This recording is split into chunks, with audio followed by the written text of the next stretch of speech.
Brains! Oh, that's the wrong zombie movie franchise. I meant to say, let's take a look back at George Romero's Brain of the Dead. No, that's not right either. I mean, Dawn of the Dead. Which is a 1978 zombie horror film written and directed by the master of zombie horror, George Romero. One of the greatest zombie horror movies of all time, perfectly blending horror, gore, and social commentary on how material society has become. But before I get ahead of myself, let's start at the very beginning. Obviously a sequel to Romero's earlier work, 1968's Night of the Living Dead, that essentially invented the modern zombie horror genre, although not sharing any characters or settings from that film, instead focusing on the wider consequences of a zombie outbreak. Romero had held off making a sequel to Night of the Living Dead as he didn't want to be pigeonholed as the zombie horror guy. In 1974, he was invited by his university friend who worked for the Oxford Development Company for a tour of Monroeville Mall.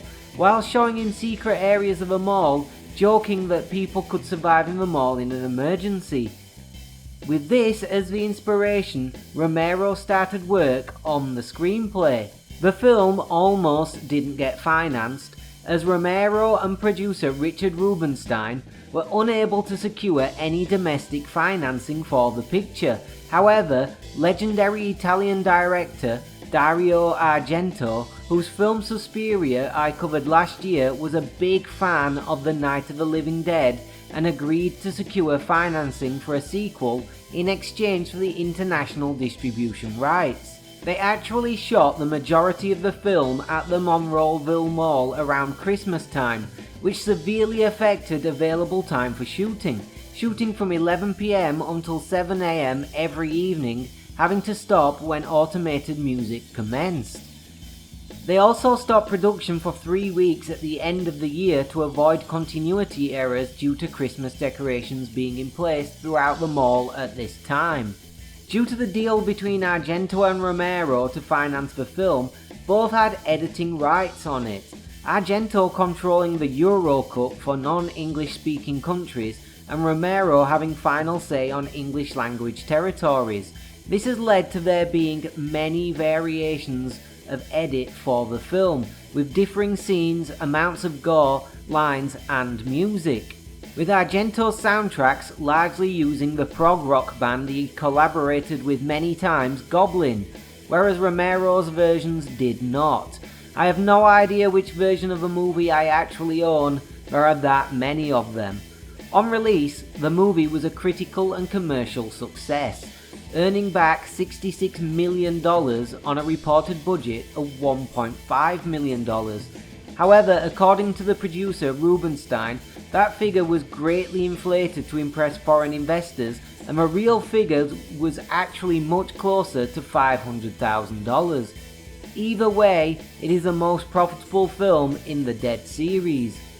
Critical consensus was widely positive, with the film holding a 93% on Rotten Tomatoes, and my old friend Roger Ebert, writing for the Chicago Sun, saying, "One of the best horror films ever made. Gruesome, sickening, disgusting, violent, brutal and appalling. Nobody ever said art had to be in good taste."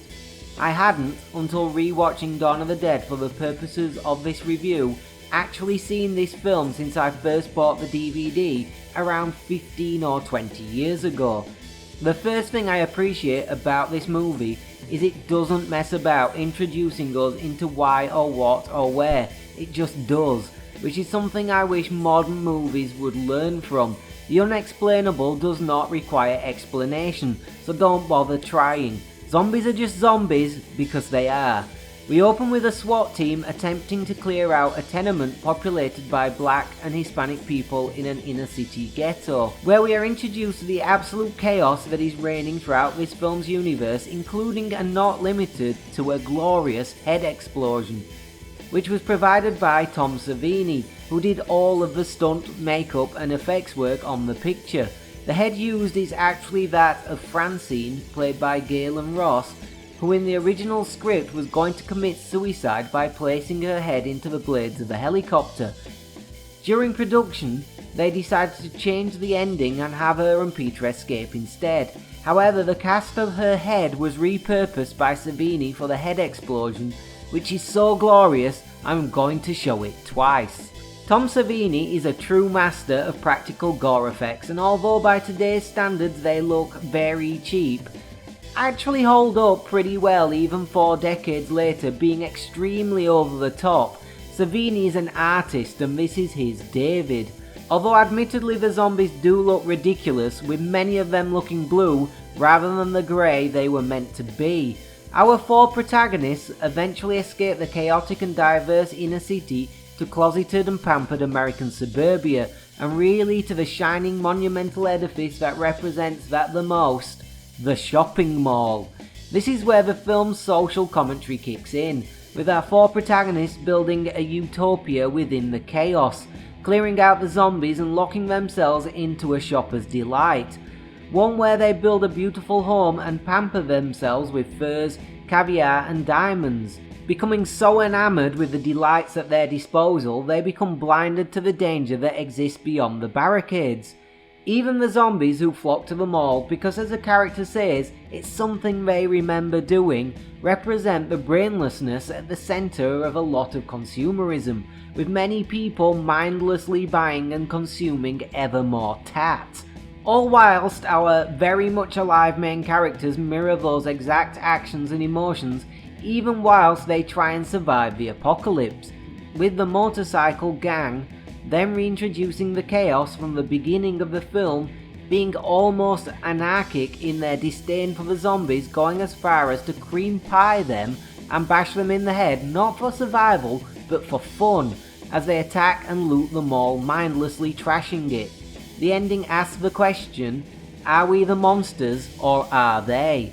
I just reviewed the latest flick in the Dead series, that being Army of the Dead by Zack Snyder, and one of my biggest complaints about that film was its length. Dawn of the Dead is a similar length and has a similar structure, but whereas the middle calm in Army seems superfluous, here it is the perfect filling for the chaos that sandwiches it. So I never felt the length of this whereas I did with Army.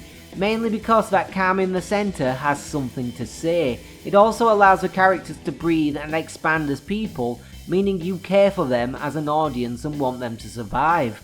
The cast are fantastic, with David Emge, Ken Foree, Scott Reiniger and Galen Ross carrying the majority of the runtime, appearing in almost every scene, being entirely believable as a group, and even seemingly growing as a group and characters together as the movie goes on. So that was Dawn of the Dead, which I'm sure we can all agree is one of the greatest zombie horror movies of all time, if not the greatest.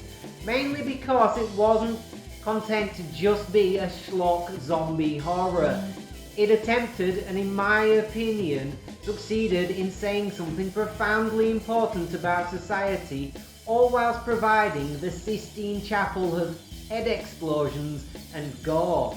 As always, thanks for watching. If you wouldn't mind giving it a like, a comment, and even if you've made it this far, why not subscribe? Because next week, we're doing Brains! Return of the Living Dead, the other sequel franchise to Night of the Living Dead.